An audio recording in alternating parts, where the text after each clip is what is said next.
কারণ ধারাবাহিক বছরভর নদিয়া জেলার সার্বিক খবর পলাশ তুলে ধরে। পলাশ, আমি একটা বিষয় বোঝার চেষ্টা করব। এই নদিয়া জেলার তেহট্ট, কল্যাণী, কৃষ্ণনগর, রানাঘাট, বিভিন্ন ব্লক, মহকুমা সব মিলিয়ে 17টা বিধানসভা কেন্দ্র। 2026-এর ভোটে এই নদিয়া জেলার বিধানসভা কেন্দ্রগুলোকে পাখির চোখ করা, কারণ 21-এর ফল দিয়েছে নদিয়া। সব মিলিয়ে প্রধানমন্ত্রীর বার্তার আগে জেলা নেতৃত্ব কি বলছে?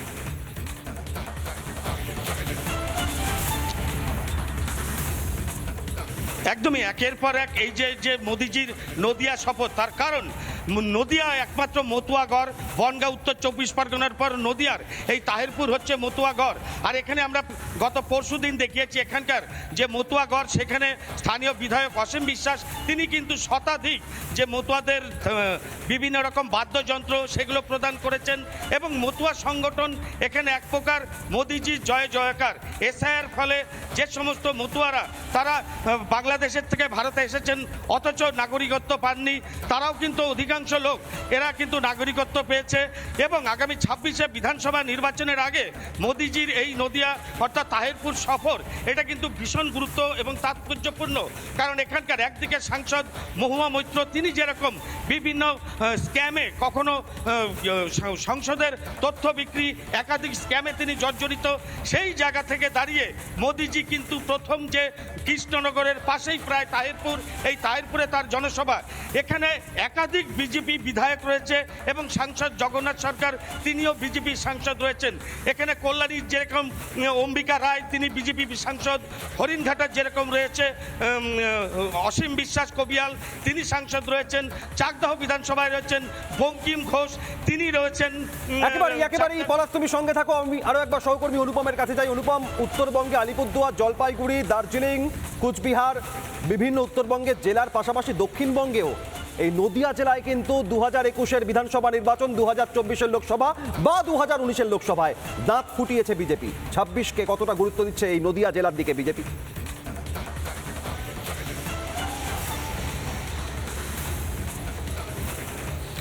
দেখো, দক্ষিণবঙ্গে যদি সবকটা জেলা ধরো তাহলে বিজেপির কাছে পজিটিভ জায়গা হচ্ছে এই নদিয়া জেলা। কারণ নদিয়া জেলায় যে রানাঘাট লোকসভা রয়েছে এবং তাকে ঘিরে যে কটা বিধানসভা রয়েছে সবকটাতেই মোটামুটিভাবে বিজেপি ভালো ফলাফল করেছে। শুধুমাত্র শান্তিপুর বিধানসভার উপনির্বাচনে তৃণমূল কংগ্রেস ওই জায়গাটা জয়লাভ করে। স্বাভাবিকভাবে এই জেলার যে কটি বিধানসভা রয়েছে সেই কটি বিধানসভায় বিজেপির মাটি অনেকটাই শক্ত বলে বিজেপি নেতারা মনে করছেন। এবং এই মুহূর্তে আমি তোমাকে আরেকবার একটু ছবিটা দেখাতে বলবো। তুমি দেখতে পাচ্ছ যে দর্শক আসন এই মুহূর্তে তৈরি করা হয়ে গিয়েছে, একেবারে শেষ পর্যায়ে প্রস্তুতি চলছে। কারণ আর কয়েক ঘন্টায় বলা চলে রাত পোহালেই দেশের প্রধানমন্ত্রী নরেন্দ্র মোদী তিনি আসবেন এই তাহিরপুরের মাঠে এবং এখানে তিনি সভা করবেন। ফলে নিঃসন্দেহে যেটা আমি বলছিলাম বারবার করে যে প্রধানমন্ত্রীর এখানে আসা এবং এই যে বক্তব্য রাখা এটা অত্যন্ত সিগনিফিকেন্ট। কারণ একদিকে তুমি বলছিলে 2026-এর বিধানসভা নির্বাচন, তার আগে পশ্চিমবঙ্গে এসআইআর হচ্ছে, এই দুটোকে মিলিয়ে প্রধানমন্ত্রীর কি বক্তব্য? কারণ এসআইআর এই মুহূর্তে কেন্দ্রীয় নির্বাচন কমিশনের একটা বড় প্রজেক্ট, সেই প্রজেক্টে কিন্তু শুরু থেকে তার বিরোধিতা করে এসছে শাসক দল তৃণমূল কংগ্রেস। এখানে প্রধানমন্ত্রীর কি বক্তব্য আসছে এসআইআর নিয়ে সেইটা অত্যন্ত ইম্পর্টেন্ট হয়ে যাবে। অন্যদিকে 2026-এর যে নির্বাচন, সেই নির্বাচনে বিজেপি তাদের রণকৌশল কী হবে, প্রধানমন্ত্রী কী বার্তা দেবেন, এইগুলো অত্যন্ত গুরুত্বপূর্ণ।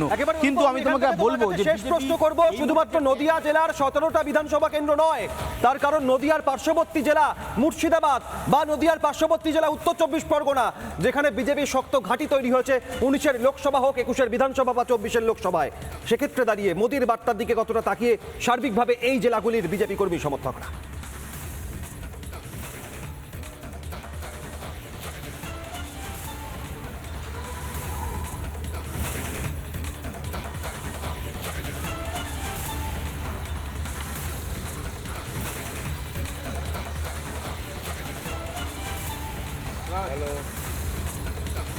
একদমই তাই। আমি যেটা বলছিলাম বারবার করে, প্রধানমন্ত্রীর অপেক্ষা করছে গোটা রানাঘাট, গোটা নদিয়া জেলা। কারণ একটাই প্রশ্ন যে প্রধানমন্ত্রী যখন নদিয়া জেলায় আসছেন, এই জায়গাটা কিন্তু বিজেপির গড় হিসাবে এই জেলাটাকে পরিচিত বারবার। বিজেপি সেটা কৃষ্ণনগর হোক, নদিয়া হোক, তাহিরপুর হোক, রানাঘাট হোক, এই যে বিস্তীর্ণ জায়গা, তুমি জানো যে এখানে যে হিন্দু ভোট সেটাকে কিন্তু বিজেপি তার দখলে রেখেছে। স্বাভাবিকভাবে এই অঞ্চলটা বিজেপি নিজের গড় বলছে বিজেপি নেতারা। প্রধানমন্ত্রী আসছেন তাই কাতারে কাতারে কর্মী সমর্থকদের ভিড় হবে নিঃসন্দেহে বলা চলে। কিন্তু আমরা যেটা বলছি যে প্রধানমন্ত্রী 26-এর আগে এখনও নির্বাচন ঘোষণা হয়নি, তার আগে প্রধানমন্ত্রী বঙ্গ সফরে আসছেন, নিঃসন্দেহে এমন কোনো বক্তব্য তিনি রাখবেন যেটা পশ্চিমবঙ্গে 2026-এর বিধানসভা নির্বাচনের আগে বঙ্গ বিজেপিকে অক্সিজেন দিয়ে যাবে।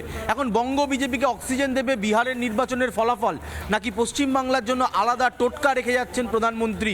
নেতাদের কি বলছেন, কর্মীদের কি বলছেন, এসআইআর চলছে সেখানে প্রধানমন্ত্রীর স্টেটমেন্ট কী হবে? এই যাবতীয় প্রশ্ন যখন ঘোরাফেরা করছে গোটা নদিয়া জেলার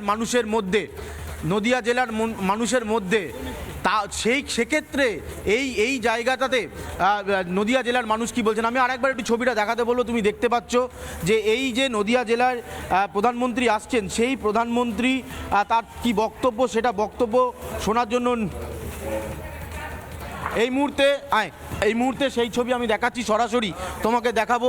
এই মুহূর্তে নদিয়া জেলায় যে সভাস্থল করা হয়েছে সেই সভাস্থল একেবারে পরিপূর্ণ করে দেওয়া হয়েছে। আমি সরাসরি দর্শকদের সেই ছবি দেখাবো, দর্শক আসনে নিয়ে যাব এবং তুমি দেখতে পাচ্ছ যে এই মুহূর্তে পুরো সভাস্থল কার্যত ঘিরে মানে বসার জন্য যাবতীয় ব্যবস্থা করে দেওয়া হয়েছে। এবং এই মুহূর্তে আমাদের প্রতিনিধি পলাশ তাহিরপুরে সভাস্থল থেকে সরাসরি প্রতি মুহূর্তে সব ছবি তুলে ধরছে পলাশ। একটাই বিষয়, নদিয়ার তাহেরপুরে সভা, কিন্তু তাকিয়ে গোটা বাংলা। সেক্ষেত্রে সভার আগে আর কি কি ছবি তোমার সামনে?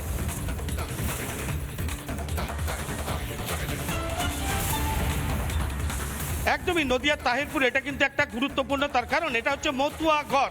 রীতিমতো মতুয়াদের ভেতরে যথেষ্টই উত্তেজনা, উন্মাদনা। আমি একটু সাধারণ মানুষকে জানবার চেষ্টা করব, আপনারা মোদি দেখবার জন্য উদ্গ্রীব? হ্যাঁ, অবশ্যই আমরা উদ্গ্রীব। কতটা আনন্দ সেটা ভাষায় প্রকাশ করতে পারবো না। এই মোদির সভায় আসলে আপনাদের যদি 500 টাকার ভাতা বাদ চলে যায়?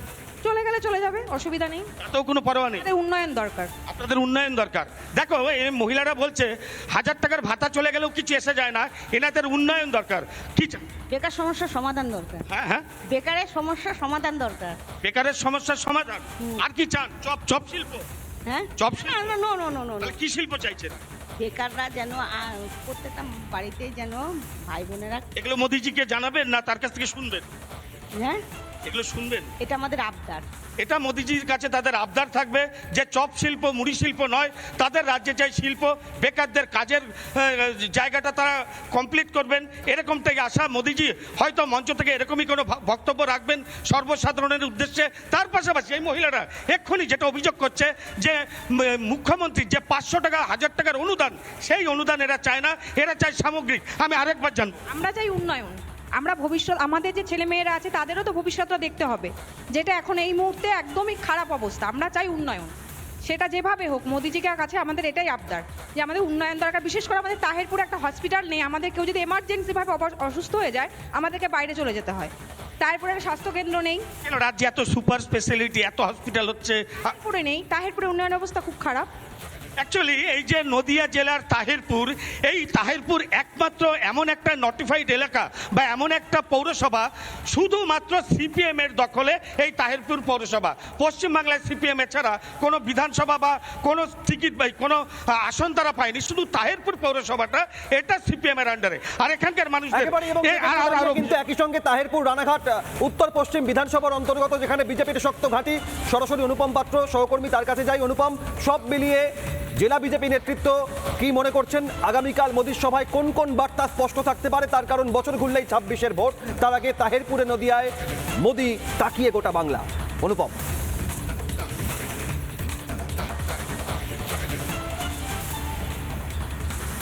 একদমই তাই। দেখো, প্রথম কথা হচ্ছে অনুপ্রবেশ নিয়ে প্রধানমন্ত্রী কি বলছেন সেটা শুনতে হবে, পাশাপাশি শুনতে হবে এই যে মতুয়া ভোট, যে ভোটটা বিজেপি এতদিন পর্যন্ত নিজেদের দখলে রেখেছে, তাদের কিভাবে নাগরিকত্ব দেওয়া হবে সেটা প্রধানমন্ত্রীর কাছ থেকে শুনতে হবে। এই তাহিরপুরের মানুষ শুনতে চাইছে, প্রধানমন্ত্রীর কাছ থেকে তাহিরপুরের মানুষ শুনতে চাইছে এসআইআর নিয়ে কি বক্তব্য, কারণ 58 লক্ষ নাম বাদ গেছে, আর কত নাম বাদ যাবে? এসআইআর এর পর এত নাম বাদ যাচ্ছে, বিজেপি এ রাজ্যে ক্ষমতায় আসতে পারবে? ফলে স্বাভাবিকভাবে এই প্রশ্নগুলো ঘোরাফেরা করছে, কারণ খুব কম মার্জিন রয়েছে রয়েছে বিজেপির সাথে তৃণমূল কংগ্রেসের, সেই মার্জিন কেটে যেতে পারে। বিভিন্ন বিধানসভা রেজাল্টে আমরা দেখছিলাম যে মার্জিনে বিজেপির কে হারিয়েছে তৃণমূল কংগ্রেস, এই সমস্ত জায়গায় ভোটাররা ভুয়ো ভোটার ছিল, নাম বাদ গেছে। তো নিঃসন্দেহে এই বিষয়গুলো থাকছে এবং তোমাকে দেখাচ্ছি আমি ইতিমধ্যেই একেবারে প্রস্তুতি শেষ পর্যায়ে। ভিভিআইপি জোন তুমি দেখতে পাচ্ছ, এই যে জায়গাটা তুমি দেখতে পাচ্ছ, এখান দিয়ে সাধারণ মানুষ তারা ঢুকবেন, মেটাল ডিটেক্টর ব্যবহার করা হচ্ছে। তো নিঃসন্দেহে অপেক্ষার আর কিছুক্ষণ, কারণ দেশের প্রধানমন্ত্রী আসছেন এবং যেটা আমি বারবার বলছিলাম, তার বঙ্গ সফর অত্যন্ত সিগনিফিকেন্ট। যে সময় তিনি আসছেন সে সময় পশ্চিমবঙ্গে এসআইআরের প্রথম ধাপ শেষ, যে সময় তিনি পশ্চিমবঙ্গে আসছেন তার কয়েক মাসের মধ্যেই রাজ্যে নির্বাচন রয়েছে। এই সমস্ত কিছু বিজেপি মাথায় রাখছে এবং প্রধানমন্ত্রী কি স্ট্র্যাটেজি তৈরি করে দিয়ে যাবেন বঙ্গ বিজেপি নেতাদের, তাদেরকে কি টোটকা দিয়ে যাবেন, কি বার্তা দিয়ে যাবেন, অক্সিজেন কি দিয়ে যাবেন। কারণ বিহার নির্বাচন বিজেপিকে অক্সিজেন বাড়িয়েছিল বঙ্গ বিজেপি নেতাদের। আমি আরও একবার একটু ছবিটা দেখাতে বলবো। এইটা হচ্ছে মূল এন্ট্রান্স, তুমি দেখতে পাচ্ছ। এই এন্ট্রান্স দিয়েই ভেতরে প্রবেশ করবেন আগামীকাল প্রধানমন্ত্রীর সভায় যারা আসবেন, বিজেপি নেতা, দর্শক, সাধারণ মানুষ, তারা এখান দিয়ে ভেতরে প্রবেশ করবেন। এইটা হচ্ছে মূল জায়গা, দর্শক আসন এখানে করা হয়েছে এবং দর্শকরা এখানে বসবেন।